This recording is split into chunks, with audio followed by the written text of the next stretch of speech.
Hi. Na-stress ako. Nag-vlog ako from the opening pa ako ng door. Tapos, hindi pala nyo naririnig ang aking voice. Wala pala siyang sounds. Amazing. Ang dami ko pa naman sinasabi doon.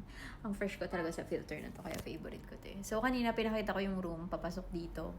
Tsaka yung corridor. Emerald. So, siguro ngayon, quick na lang. Kasi hindi ko alam. Wait, check ko muna kung may sounds. So, yan. Hello. Kausap. Na-check ko na kung meron sounds. May sounds naman siya.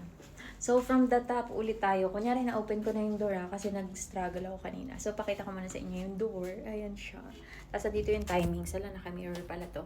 Nakalagay lang dyan. 7 to 9 yung breakfast. 1 p.m. yung check-in. And 10 a.m. ang check-out. So, in my room, you can see, meron tayong malaking wardrobe. Cabinet. May pa-ano sila dyan. May pa-trash. Ito ba? May trash. Ilang to. May mga hangers din siya sa loob. Makikita niyo ba? Hangers. Tapos, what's that? Blanket, I think. Blanket. And may vault. Hindi ko pala na-ask kung ano yung code ng vault para pag mag-iiwan ako ng gamit. Ayan. So, yan. So, yun, hindi ko na yun nabubuksan kasi hindi ko siya abot. Oh, okay na tayo? Ay, palang sexy ko dito. Sexy yun. So, yun na nga. So, eto naman, sa harap niya, yung CR. Yung CR, hindi ko masyadong bet. Alam niyo kung bakit. Kasi as a Filipino, kailangan namin ng tabo.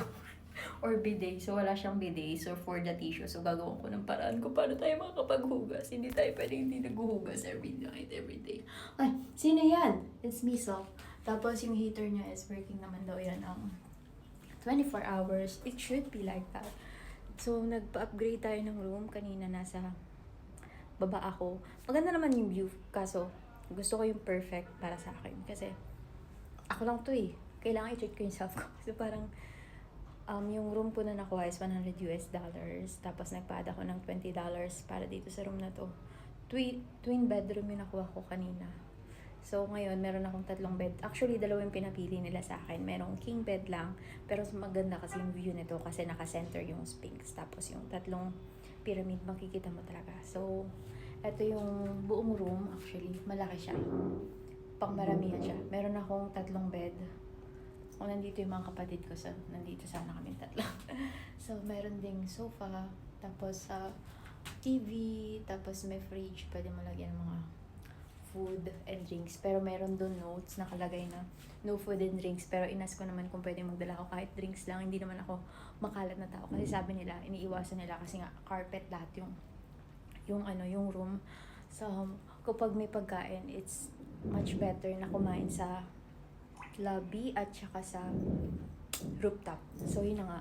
Pakita ko sa inyo yung binayaran ko talaga dito. So, this is my view for the whole Egypt. I don't know if you can see. Nanginginig ako, sorry. I can still believe na I can see them. 3 of them on one picture with the Sphinx. Diba? How lucky am I? Hindi ko alam kung anong ginawa kong kabutihan before nung past life ko. At na-experience ko to. I'm so happy for my birthday. So, yun lang.